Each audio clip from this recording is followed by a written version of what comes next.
J'ai bien de la misère, très colorée. Je pense que vous savez vers quoi je m'en vais. Ah, c'est pas vrai. Hello, j'espère que vous allez bien. Aujourd'hui, on se retrouve dans une nouvelle vidéo. On se retrouve dans ma vidéo de ma TBR jar qui va choisir ma TBR du mois de novembre. Gagne déjà le mois de novembre. J'ai commencé ce type de vidéo-là en janvier dernier. Donc, dans 2 mois, ça va déjà faire 1 an qu'on fait ce genre de vidéo. J'ai l'intention de changer toutes les prompts que j'ai dedans pour l'année prochaine. Je pense que vous aimez vraiment ce genre de vidéo-là, donc j'ai l'intention de continuer en 2025, mais on pourrait changer les prompts qu'il y a dedans. Vous savez que j'enlève depuis quelques mois ceux qu'on a déjà pigé, mais quand même, faire un petit nouveau. Et parlant de nouveau, on a quelque chose de nouveau dans cette vidéo, qui est mon chariot à pile à lire. Je vous en ai parlé dans ma vidéo du mois passé que ma petite étagère ne faisait plus l'affaire et que là je voulais vraiment un chariot. Je me le suis procuré, je suis tellement contente. J'ai une vidéo qui s'en vient avec moi qui monte le chariot puis qui organise toute ma TBR, mais je suis tellement contente parce que gagne presque tous mes livres rentrent, presque tous mes livres, vous pouvez les voir. Il y en a juste un qui est en arrière puis c'est la suite de ce livre là, fait qu'au moins le premier est en avant, mais sinon on peut tout voir ma pile à lire et ça me rend tellement heureuse. Fait qu'on a vraiment beaucoup de choix pour ce mois-ci et honnêtement le mois passé j'avais en tête à peu près ce que je voulais lire en octobre. Évidemment l'Halloween, Spooky, je voulais des livres qui me sortaient de ma zone de confort, je voulais des thrillers, des mysteries. Là pour le mois de novembre honnêtement j'ai aucune idée qu'est-ce que je veux. Je trouve qu'on est entre les deux, on est entre l'automne puis l'hiver, on n'est pas encore à Noël. Fait qu'on va voir qu'est-ce que la TBR jar va choisir pour moi. Mais je pense que ce sur quoi je veux plus me concentrer, c'est peut-être les livres que je veux absolument lire avant la fin de l'année. Donc j'ai beaucoup de livres, c'est comme des fins de série. Donc on va peut-être se concentrer plus là-dessus pour ce mois-là. Bref, on va voir ce que la TBR va nous mener, mais j'ai aucun plan en tête pour cette TBR-là. Donc, on commence maintenant.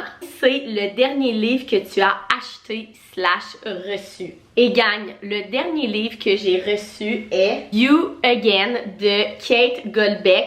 C'est une romance, mais qui se passe sur vraiment plusieurs années de ce que j'ai compris.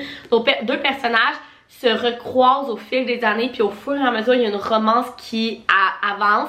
Je suis vraiment contente parce que vous voyez là la couverture, ça fait automne. Fait que je voulais vraiment lire avant que l'hiver arrive parce que je sais que après ça me tentera plus de le lire. Là ce que je comprends c'est comme un enemies to lovers, ça dit en arrière quand Harry rencontre Josh ça fait des étincelles, ils se détestent instantanément. Bref ça dit qu'ils se rencontrent des années plus tard etc.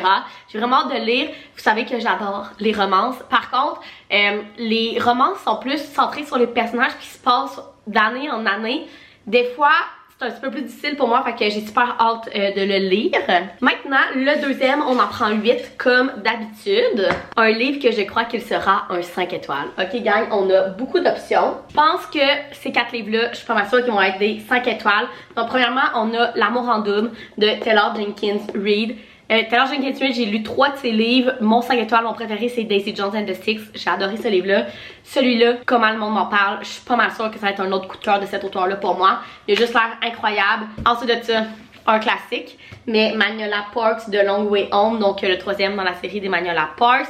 Le premier a été un 5 étoiles pour moi. Le deuxième sur Daisy 8 a été un 4.5 étoiles. On retrouve Magnolia et BJ dans le 3e. Celui-là est pas mal sûr qu'il va être un 5 étoiles pour moi. Ensuite de ça, L'amour en théorie d'Elza Wood. Vous savez qu'Elza Wood est une de mes auteurs préférées de romance. L'hypothèse amoureuse a été un 5 étoiles pour moi. La science de l'amour a été un 4 étoiles. Check and Mate aussi a été un 4 étoiles. Mais j'ai su que celui-là, c'est le préféré de tellement de monde de cet auteur-là. Donc si pour moi, l'hypothèse amoureuse a été un coup de cœur, je me dis que celui-là pourrait l'être aussi. Et finalement, Mile High de Liz Stamford. Ce livre-là me donne tellement envie. Je vois tellement de monde sur les médias sociaux me dire que cette série-là, c'est un coup de cœur pour eux. C'est une série, je pense qu'on est rendu à 5 livres de cette série-là. C'est des romans interconnectés. On suit un couple différent à chaque fois. Celui-là, c'est une romance autour du hockey. Et c'est une romance entre le joueur d'une équipe de hockey, je pense que c'est la NHL, bref, vraiment professionnelle, qui tombe amoureux de l'hôtesse de l'air, du jet privé de cette équipe de hockey-là. Et gagne, j'hésite. J'hésite vraiment entre les 4. Je vous dirais que lui, ça fait quand même longtemps qu'il est dans ma TBR, puis je veux le lire, puis je trouve jamais l'occasion. En même temps, Magnolia Park, j'ai tellement le goût de retourner dans cet univers-là, puis je me dis, en ce moment, cosy, en dedans, quand il commence à faire froid dehors, ça serait comme le moment parfait. Ça fait longtemps que j'ai lu un Ali Wood, ça serait peut-être le temps que je retourne vers cet auteur-là que j'adore. Et Mile High, qui est comme une sortie que j'attendais avec impatience, puis je pense vraiment que c'est lui. qu'on va aller. Honnêtement, j'espère que les 3 autres vont être dans ma TBR aussi, mais je pense que pour celui-là, un livre que je pense qu'il va être un 5 étoiles, on va y aller avec Mile High. Je suis pas mal sûre que ça va être un coup de cœur pour moi. On y va avec un 3e. Oh, le livre dans ma TBR que j'aime le moins. La couverture. Ok, quelle couverture est vraiment pas belle? Ok, gang, je pense que je l'ai trouvé. Moi, des vraies personnes sur une couverture, je suis pas capable. Les Bodyguards de Laura S. White, j'ai adoré cette série-là. Par contre, des visages d'hommes, c'est moins pire déjà que si c'était un corps, genre un gars torse nu là. Mais quand même, moi, des vraies personnes sur une couverture, j'ai pas de la misère. Donc je pense qu'on va y aller avec celle-là pour la couverture que j'aime le moins sur ma TBR. Je voulais absolument lire ce livre-là avant la fin de l'année. C'est le 5e dans la série des Bodyguards. C'est le livre sur le père des 4 gars qui étaient les 4 premiers livres. J'ai adoré cette série-là. Mon coup de cœur était vraiment le 4e, le dernier, qui est un genre de Childhood Friends to Lovers. Mais là, j'ai vraiment hâte de ce que j'ai su. La moitié du livre, c'est sur l'histoire d'amour entre le père et la mère des gars. Puis la deuxième moitié du livre, on retrouve les 4 gars et leur blonde, comme un long épilogue un peu. J'ai vraiment hâte de lire ce livre-là. Fait qu'on y va avec celui-là pour la couverture que j'aime le moins. J'ai pas mal de romances jusqu'à maintenant, fait qu'on va essayer de piger de quoi d'autre que de la romance pour faire un petit peu différent dans la TBR. Une couverture colorée. Ça va être facile. J'ai pas mal de colorés. Je vais dire qu'il faudrait faire différent, mais comme différent, c'est pas très coloré. J'aurais vraiment aimé mettre l'amour en double, mais comme... Ça s'appelle-tu coloré, ça? Je sais pas trop, hein. Tu sais, sinon on pourrait y aller vers Better Than the Movies. Qu'est-ce qu'on dit coloré? Coloré, est-ce que c'est plusieurs couleurs différentes ou c'est genre coloré flash? Parce qu'il y a plusieurs couleurs différentes, genre là-dessus il y a du jaune, du mauve, du rose. Mais ça c'est flash. Qu'est-ce qu'on appelle coloré? Tu sais, sinon j'ai Happy Place aussi qui est rose flash là. Très coloré. On va vers quoi, gang? Si moi vous me dites, Marie-Ève, qu'est-ce qui est coloré? Je vais plus vers ça que vers ça. Fait que je pense que nos options, ça serait eux. Les deux, j'ai vraiment le goût de les lire. Mais je pense que je vais aller vers Better Than the Movies de Lynn Pinter. Ce livre-là me donne tellement envie. Il est magnifique. C'est une romance young adulte. De ce que j'ai entendu, c'est la romance young adulte préférée de tellement de gens. J'ai vraiment hâte de le découvrir. Il est pas très long. Je pense qu'on va y aller avec lui pour la couverture colorée. On est à la moitié, on en a 4. Donc on pige le 5e.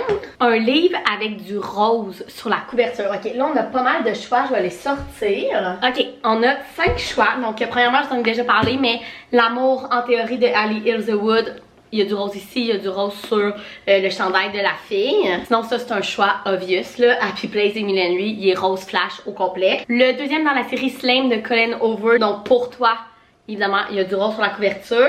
On en parle depuis le début. L'amour en double de Taylor Jenkins Reid qui a beaucoup de rose ici sur la couverture. C'est tellement un petit peu plus subtil mais tactique amoureuse de Sarah Adams.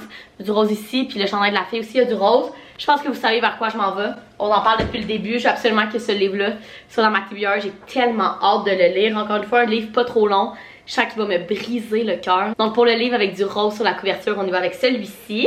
On y va pour le 6e. Gang, c'est un livre avec un chiffre dans le titre, mais je suis en train de regarder. Puis je pense que j'ai absolument rien. Ah, c'est pas vrai. C'est pas vrai. J'ai Entre deux soupirs de Jessica David. 2, c'est un chiffre. Je pense que c'est le seul que j'ai. Mais gang, je vais tricher un petit peu, ok? Puis on va mettre 2 livres pour une prompt. Et c'est ces deux-là. Dans le fond, Jessica David a écrit la série La Note brisée, que j'ai lu le premier et le deuxième, que j'ai beaucoup aimé. Et en fait, elle a sorti le petit novella qui va entre le 2 et le 3. Et j'ai le 3e ici. Et je voulais absolument lire le petit novella et lire directement le 3e. Et comment le 2e termine. Il faut absolument que je sache comment cette histoire-là termine. Donc je vais tricher et pour un livre avec un chiffre dans la couverture, je vais mettre Entre deux soupirs et La tendance parfaite de Jessica David. Donc il nous en reste 2. J'ai un livre recommandé par un créateur de contenu. Et ça, gang, c'est assez facile parce que je vous dirais que 75% de ma TBR, c'est des livres qui ont été montrés sur les médias sociaux par des créateurs de contenu. Donc, vers quoi qu'on s'enligne? Je pense qu'on va faire un petit peu différent des romances. Puis je vais m'enligner vers Divine Rivalité de Rebecca Ross. Il y a tellement de monde qui a aimé ce livre-là. Je suis beaucoup Sarah Caroli qui adore ce livre-là. Je pense qu'il y a aussi Rachel Catherine que je suis beaucoup, qui est australienne, qui a adoré ce livre-là. Bref, tout le monde sur les médias sociaux ont aimé ce livre-là et c'est là que j'ai eu la recommandation. Je sais que ça fait quelques mois que je dis que je vais le lire et j'ai jamais le temps. Mais là, ce mois-ci, on va avoir le temps. On va lire Divine Rivalité, qui est une fantaisie qui se passe pour la Deuxième Guerre mondiale, mais il y a comme des dieux au travers, puis une romance qui commence entre 2 personnes qui s'envoient des lettres. Ça a l'air incroyable. Donc j'ai vraiment hâte de le lire. On y va pour le dernier. C'est un livre avec un titre de 2 mots. Gang, on a plusieurs choix. Je pense qu'il y a ces 4-là qui m'intéressent vraiment. Fait que premièrement, il y a Tactique amoureuse de Sarah Adams, qui est une romance autour du football, fluffy. A-Star, Friends to Lovers. Ensuite de ça, on a Happy Place d'Emily Henry. Est-ce que j'ai à vous le présenter? Je pense que c'est le plus populaire d'Emily Henry. Moi, j'ai lu Beach Read et People We Meet on Vacation, que j'ai beaucoup aimé, surtout Beach Read. Mais j'ai vraiment hâte d'en découvrir un autre de cet auteur-là. Sinon, j'ai Twisted Lies de Anna Wong, qui est le dernier dans la Twisted série que j'ai hyper hâte de terminer, de lire celui-là en particulier. Et finalement, j'ai Poking Around de Emily Rapp, qui est un livre autour du hockey. Elle se paraît extrêmement spicy. Lisez les trigger warnings au début du livre, je les ai lus, c'est quelque chose, mais j'ai vraiment hâte de découvrir ce livre-là. J'en ai beaucoup entendu parler. Donc gang, on va vers quoi? J'hésite, parce que là, en voyant ma TBR, je suis en train de me dire que je pourrais peut-être vous filmer un reading vlog ce mois-là, de moi qui continue ou termine des séries que j'ai commencées. On a déjà Bodyguard, on a La cadence parfaite puis Entre deux soupirs, et on pourrait mettre Twisted Lies. Donc je pourrais terminer 3 séries ce mois-ci, ce qui serait vraiment cool. En même temps, une romance de hockey en mois de novembre, c'est comme la période parfaite pour commencer à lire ce genre de livre-là. Emily Henry me tente vraiment. Je pense que je vais être raisonnable. On va sortir de la fille responsable de moi-même, puis je vais y aller avec Twisted Lies de Anna Wong pour pouvoir terminer une autre série et donc pouvoir dire que j'ai terminé cette série-là en 2024. Donc ça va être celui-là pour un livre avec un titre de 2 mots. Bon, j'ai réorganisé un petit peu mon chariot pour avoir l'étage du dessus pour mettre ma TBR du mois de novembre. Donc premièrement, pour le dernier livre que j'ai acheté / reçu, on a You Again de Kate Golbeck. Pour un livre que je crois qui sera un 5 étoiles, on a Mile High de Liz Tomford. Pour le livre dans ma TBR que j'aime le moins, la couverture, on a le 5e dans la série des Bodyguards de Laura Ice Wild. Pour une couverture colorée, on a Better Than the Movies de Lynn Pinter. Pour un livre avec du rose sur la couverture, on a L'amour en double de Taylor Jenkins Reid. Pour un livre avec un chiffre dans la couverture, on a Entre deux soupirs de Jessica David. Et j'ai un petit peu triché parce que je voulais absolument le lire en même temps que le dernier. Donc on a aussi La cadence parfaite de Jessica David. Pour un livre recommandé par un créateur de contenu, on a Divine Rivalité de Rebecca Ross. Et finalement, le dernier mais non le moindre, un livre avec un titre de 2 mots, on a Twisted Lies de Anna Wong. Donc voilà ma belle TBR pour le mois de novembre. Je suis vraiment contente avec tous ces livres-là. On a plusieurs livres que j'ai vraiment hâte de lire. On a aussi des fins de séries, donc je vais pouvoir terminer des séries avant la fin de l'année. Fait que très contente. Dites-moi ce que vous avez prévu de lire vous au mois de novembre. Vous pouvez mettre aussi un thumbs up, vous abonner à ma chaîne, puis nous on se retrouve dans une prochaine vidéo. Bye!